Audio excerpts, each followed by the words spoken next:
साल 2007 में मॉरिशस में एक फिल्म मनी है तो हनी है की शूटिंग चल रही थी। तभी सेट पर एक दिन उसके एक्टर गोविंदा ने कहा कि वो लो फील कर रहे हैं और अभी शूटिंग नहीं कर सकते। उन्होंने अपने एस्ट्रोलॉजर से फोन करके पूछा कि वो क्या करें। उस ज्योतिषी ने गोविंदा से कहा कि अभी राहु काल चल रहा है, इसलिए आज तुम्हें पूरी शूटिंग के दौरान अपने साथ एक मुर्गी रखनी चाहिए, वरना बेहद बुरा होगा। अब गोविंदा इतने अंधविश्वासी थे कि इन्होंने प्रोडक्शन हाउस को कहा कि जल्दी से एक मुर्गी का इंतजाम करो, वरना मैं आगे शूट नहीं करूंगा। कई घंटे तक शूटिंग रुकी रही और मॉरिशस के शॉप वगैरह में खोजकर कहीं से एक मुर्गी मंगाई गई।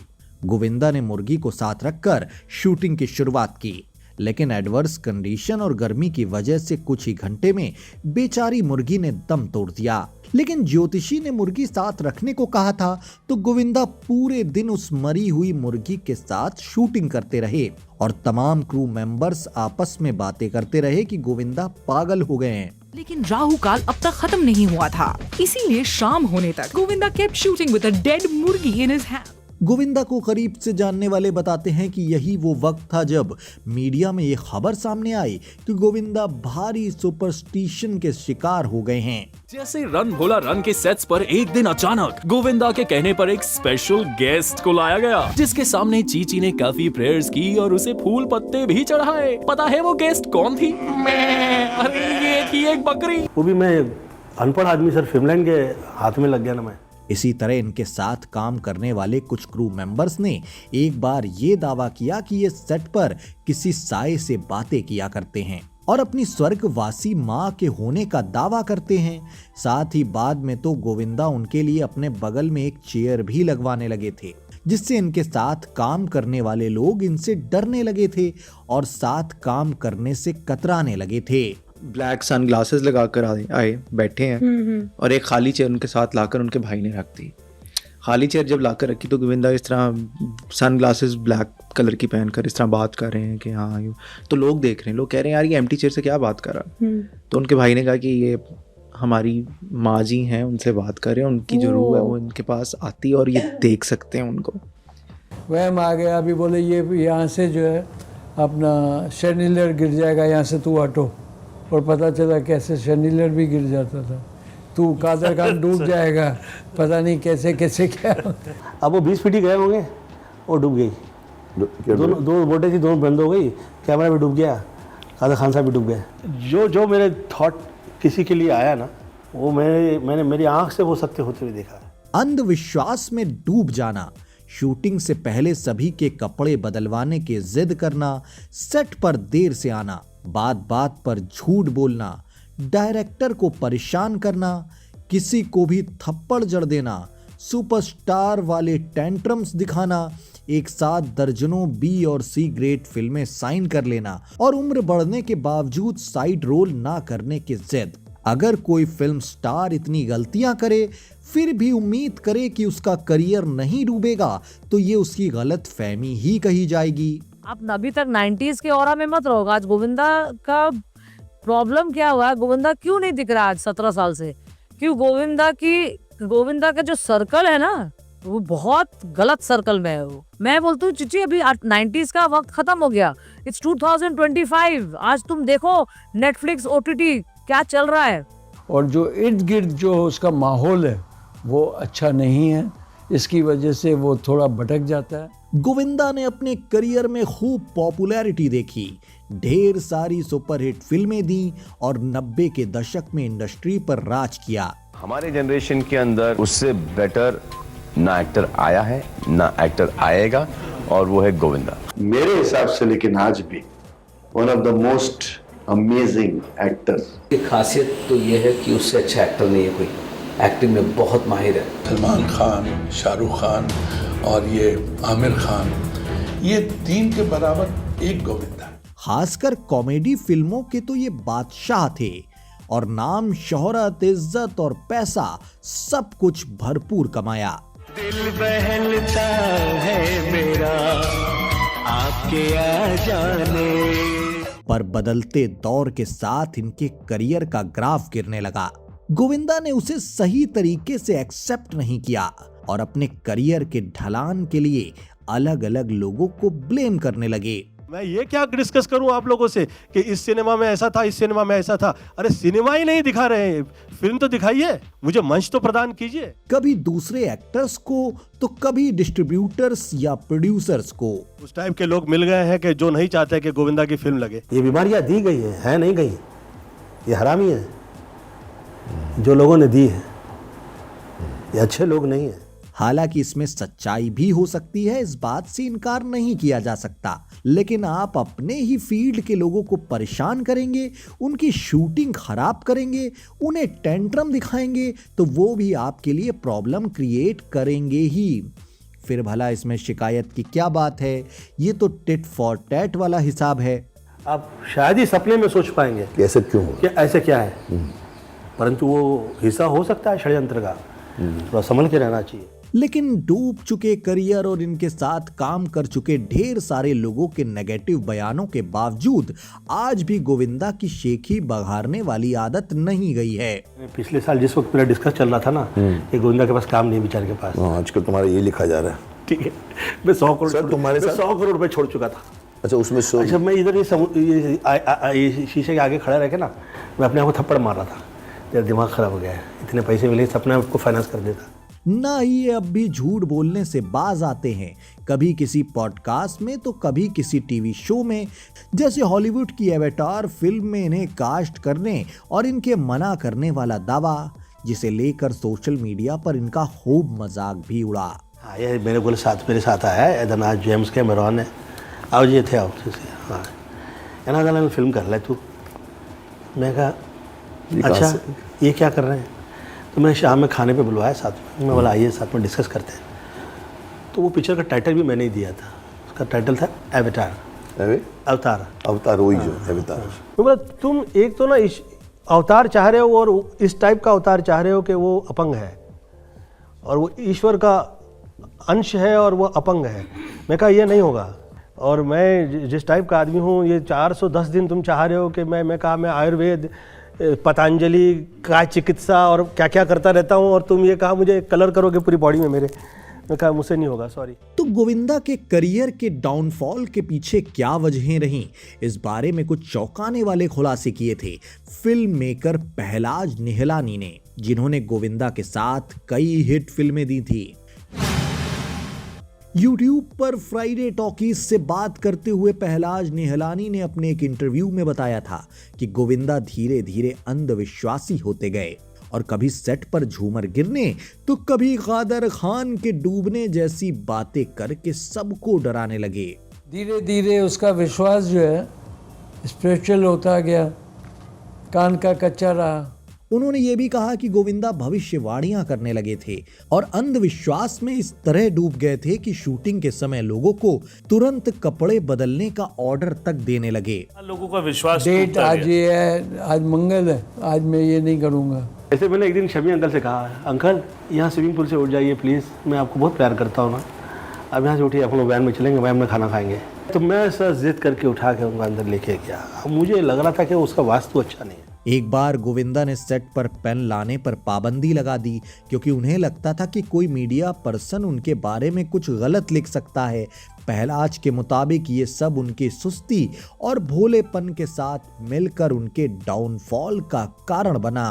मैंने सोचा कि ये 27 नंबर चाहिए, मुझे लकी नंबर है, क्योंकि टोटल नंबर 9 आ जाता है। पहलाज निहलानी ने कहा कि गोविंदा की अभिनय क्षमता बेजोड़ है और वो दिल से अच्छे इंसान हैं, लेकिन उनके साथ काम करना बेहद जोखिम भरा हो गया था क्योंकि वो अनप्रेडिक्टेबल और अनप्रोफेशनल हो गए थे। वो फेंक रहा था गोविंदा। पहलाज निहलानी ने यह भी बताया कि गोविंदा बिना सोचे समझे दर्जनों B-C ग्रेड मूवीज साइन करने लगे थे। वो एक साथ 5-6 फिल्मों में काम करते थे और किसी को पता नहीं होता था कि वो कब कहाँ होते थे। मेरे पास 70 पिक्चर, 70 फिल्में हैं। कभी मैं 3 करता हूँ शूटिंग, कभी 2 करता हूँ, कभी 4 करता हूँ, कभी 5 करता हूँ। फिल्मों की शूटिंग, हाँ। 4-5 अलग अलग फिल्मों की शूटिंग। हाँ। वो हमेशा लेट पहुंचते और फिर झूठ बोलते थे। जब तक रिश्ते में दम न हो, करेक्ट, तो वो रिश्ता उसने रखा ही नहीं किसके साथ में। करेक्ट, क्योंकि लेट जाना, लेट आना और टाइम टू टाइम बड़ी हैवी इंटरेस्ट, हैवी रिस्क, तो वो सारी चीज़ें जो ना अगेंस्ट प्रोड्यूसर मतलब गई। कम से कम हम खुद से तो ईमानदार हो जाए यार, और किसी का तो बहुत बड़ा पुण्य आत्मा चाहिए। पहलाज के मुताबिक गोविंदा कहते थे कि वो ये सब पैसों के लिए कर रहे हैं, जिस पर पहलाज ने उन्हें कहा कि ये सोचने का खतरनाक तरीका है। उसी इंटरव्यू में पहलाज निहलानी ने कहा कि गोविंदा का ये दावा कि उन्हें जेम्स कैरून की फिल्म अवतार ऑफर की गई थी, ये बिल्कुल भी सच नहीं है। अभिनेता ने हॉलीवुड की हिट फिल्म को अपनी अधूरी हिंदी फिल्म अवतार समझ लिया था, जिसके लिए उन्होंने 40 मिनट तक शूटिंग की थी, लेकिन बाद में ये फिल्म बंद कर दी गई। धन्यवाद दूंगा पहलाज जी के साथ ये जो शुरुआत हुई है। जैसे हम लोगों का वर्क जो है वो हमेशा हम लोग कामयाब रहे हैं, शोला शबनम हो या आंखें हो। आपकी ये जो फिल्म आ रही है अवतार, इसके बारे में और अपने कैरेक्टर के बारे में हमें थोड़ा सा बताइए। कैरेक्टर के बारे में तो अभी तो फिल्म स्टार्ट हुई है। तो ये तो बात हुई गोविंदा के सुपरस्टिशन और उनके झूठ बोलने की। अब बात करते हैं उनकी लेट लतीफी की। जैसे जैसे वो बड़े स्टार बनते गए, उनके टेंट्रम भी आसमान छूने लगे। उस इंसान ने टाइम की कदर नहीं की, आज टाइम ने उसकी कदर छोड़ दी। वो आदमी बड़े मियाँ छोटे मियाँ में अमित जी को भारी पड़ गया था। Is so good, is so talented. कई डायरेक्टर्स ने उनके साथ काम न करने के पीछे इसे भी एक बड़ी वजह बताई और कहा कि पूरा फिल्म क्रू सुबह शूटिंग लोकेशन पर पहुंचकर रेडी रहता, घंटों इंतजार करता, लेकिन गोविंदा ना ही सेट पर पहुंचते और ना ही लगातार फोन रिसीव करते।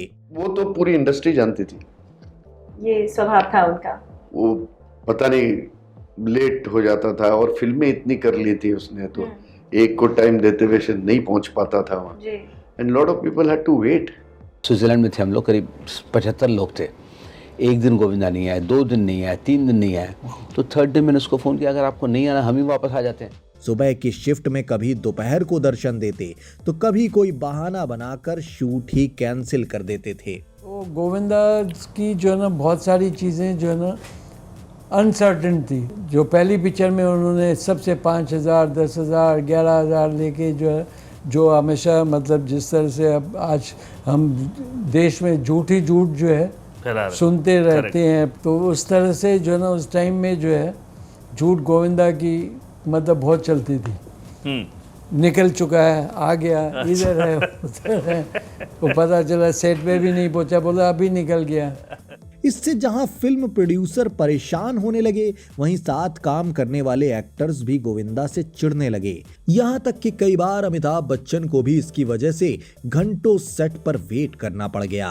वो रजनी जी और वो तो पहले अमित जी से पंक्चुअल तो कोई है ही नहीं, वहां आउटडोर में भी ये लेट पहुंचता था थोड़ा। तभी इसी बीच एक ऐसी घटना घटी जिसने गोविंदा के वजूद को हिला कर रख दिया। हुआ ये कि हिंदी सिनेमा के खूंखार विलन कहे जाने वाले अमरीश पुरी साहब गोविंदा के साथ एक फिल्म में काम कर रहे थे। वो वक्त के बेहद पाबंद थे, तो वहीं गोविंदा के लिए समय की कोई कीमत नहीं थी। तो कई दिन शूटिंग पर ये सुबह 9 बजे की शिफ्ट में शाम के 6 बजे पहुंचते थे। गोविंदा की इन हरकतों से अमरीश पुरी बेहद झल्ला गए और उन्होंने जब इसकी शिकायत की तो दोनों में झगड़ा हो गया।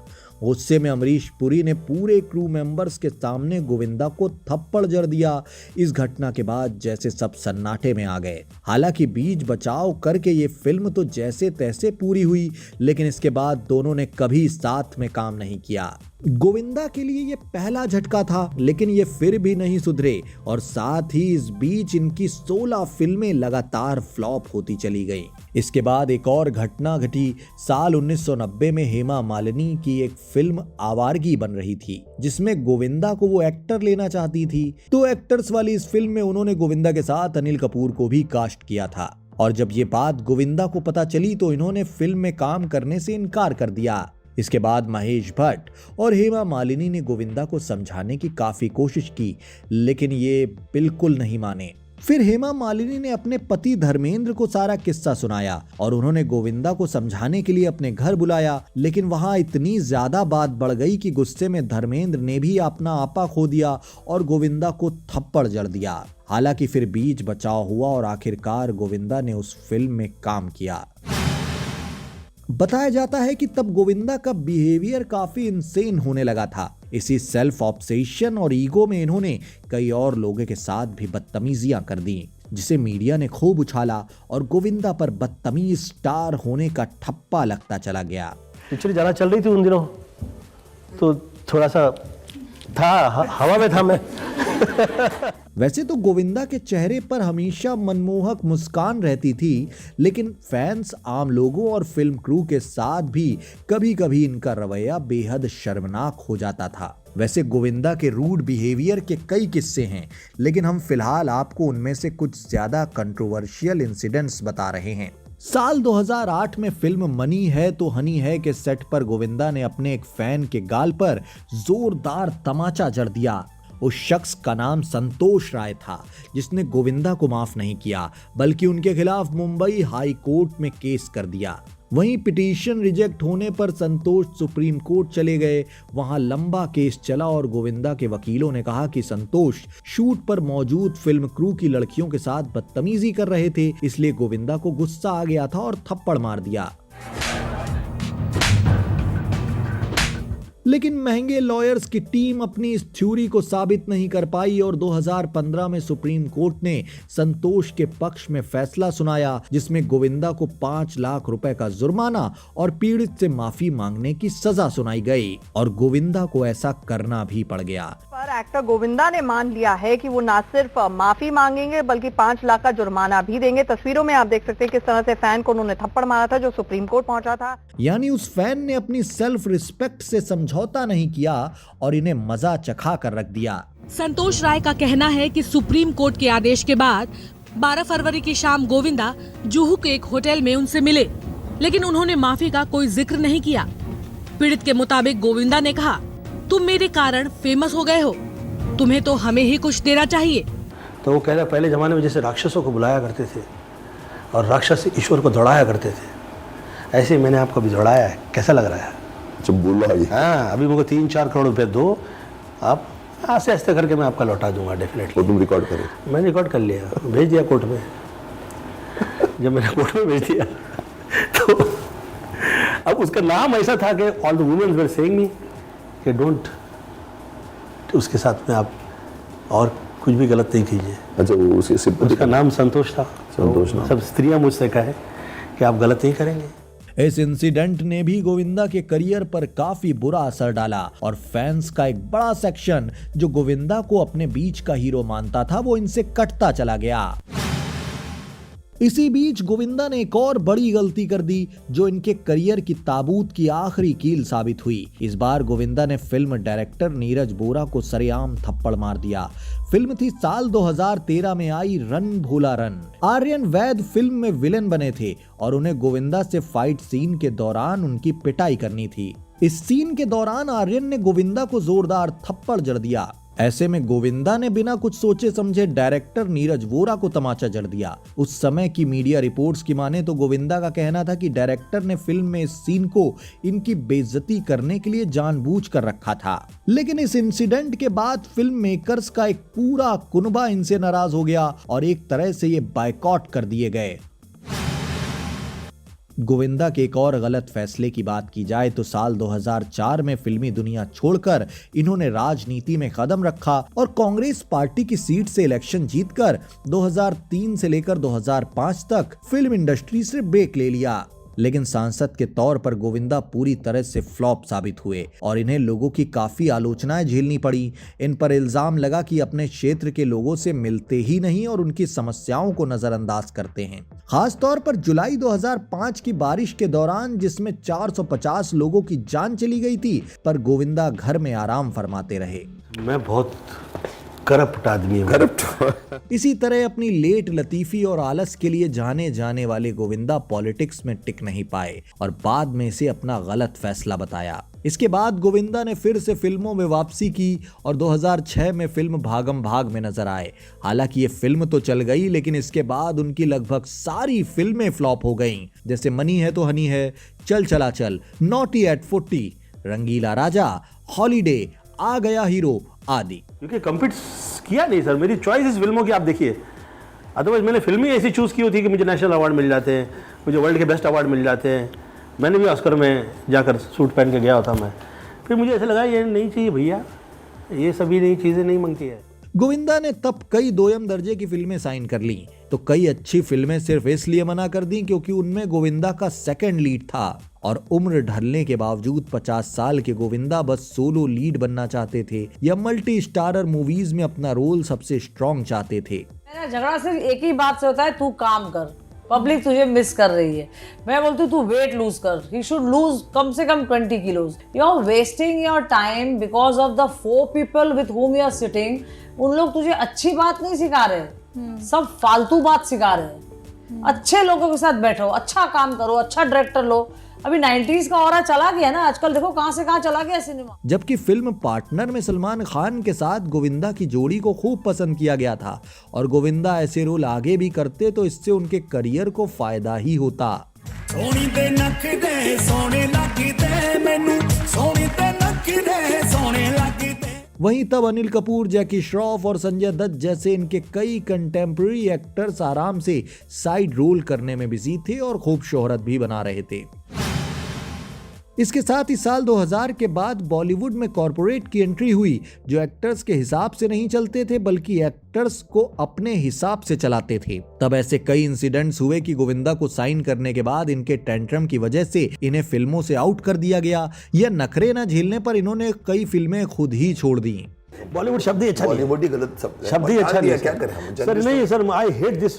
ये बॉलीवुड नहीं। हाँ, बॉलीवुड नहीं होना चाहिए ना। गोविंदा ने तब कई फिल्में बनाई भी, लेकिन वो भी बॉक्स ऑफिस पर औंधे मुंह गिर पड़ी क्योंकि इंडस्ट्री में प्रोड्यूसर बनने के लिए भी एक स्ट्रॉन्ग ग्रुप और सपोर्ट की जरूरत होती है, जो ये खो चुके थे। इस तरह गोविंदा ने अपने प्रोफेशन में वो तमाम गलतियां की जिससे किसी स्टार का करियर अफेक्ट होता है और नतीजा ये हुआ कि इतने बड़े स्टार को घर बैठना पड़ा और अपना फैन बेस भी खोना पड़ा। फिल्म मेकर्स इनसे नाराज हो गए, डिस्ट्रीब्यूटर्स इनकी फिल्में रिलीज करने से पल्ला झाड़ने लगे और इनके कंटेम्प्रेरी एक्टर्स भी कटने लगे। इसी वजह से जब कुछ दिनों पहले गोविंदा के पैर में गोली लगी थी तो कई लोगों ने मजाक उड़ाते हुए कहा था कि इन्होंने अकेलेपन की वजह से खुद ही ऐसा कर लिया होगा। यहाँ तक इनकी पत्नी ने भी मजाक में कुछ ऐसा ही रिएक्शन दिया था। मैंने बोला इसको कैसे अचानक से लग गया, तो बोलते खुश तो बहुत होगी तुम। मैं खुश तब होती जब सीने पे लगता बेटा। तो गोविंदा के करियर के डूबने की वजह क्या रही? क्या गोविंदा इसके लिए खुद जिम्मेदार रहे या इनको बर्बाद करने में किसी और एक्टर डायरेक्टर का हाथ रहा? इस तरह के दावे अभी भी लोग करते हैं। बहरहाल आपको क्या लगता है, कमेंट करके जरूर बताइएगा। मतलब ये वही गोविंदा है जो एक समय पे 49 फिल्में साइन कर लेते हैं और आज ये टाइम है, ये जो बदलाव आप देखते हैं, मतलब एक समय ऐसा था साइन करने के लिए। इसमें बहुत ज़्यादा क्या विचार करना है, ये तो समय है, वो तो हर व्यक्ति के साथ होता है, देवताओं के साथ हुआ है, हमारी तो औकात ही नहीं। थोड़ा सा फिल्म इंडस्ट्री में जेलसी फैक्टर्स जो है, मैं तो तारीफ का ही शिकार हुआ हूँ हमेशा। जितनी ज़्यादा तारीफ हुई है मेरी, उसकी वजह से मैं आउट हुआ हूँ फिल्म लाइन से। कह दिया भैया आपने इनसे अच्छा काम कर दिया, या आपने इनसे ज़्यादा अच्छा डांस कर दिया, या इनसे अच्छे ज़्यादा नजर आ गए। तो उसी वजह से मैं आउट हुआ। मैं प्रियंक वाजपेयी हूँ आपके साथ, आप देख रहे हैं डार्क बॉलीवुड। आपसे मिलता हूँ जल्द अगले एपिसोड में, तब तक के लिए शुक्रिया, नमस्कार। प्रयोग करने के लिए, चालाकी दिखाने के लिए मैं बहुत कमाल हूँ, मेरी तरफ देखिए, मेरे जैसा दूसरा तो कोई हो ही नहीं पाएगा, और मैं जो चाहूँ तो ऊपर से नीचे कर दूंगा, नीचे से ऊपर कर दूंगा। चलना है यार, अपनी औकात में रहो यार। ये क्या है, एक दूसरे को दिखाने में लगे हुए हैं, मैं बहुत कमाल हूँ, मुझे देख के डरना पड़ेगा। अबे चलना है यार, तुझसे पहले कितने आए, तेरे बाद पता नहीं कितने आएंगे, और ये दुनिया चलती रहेगी। कर दे नाटक खोल फाटक, दुनिया से क्यों डरती है, तू शर्म हया से हंसती है।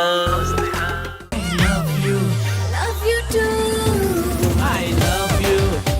सर पे तो खेलेंगे होली होली होली, बड़ी चाहत से तकती थी तू रे, मैंने देखा था जब तू तो निकले रही। काला करके फोटो उतार, अपनी मेमोरी में डाल ले।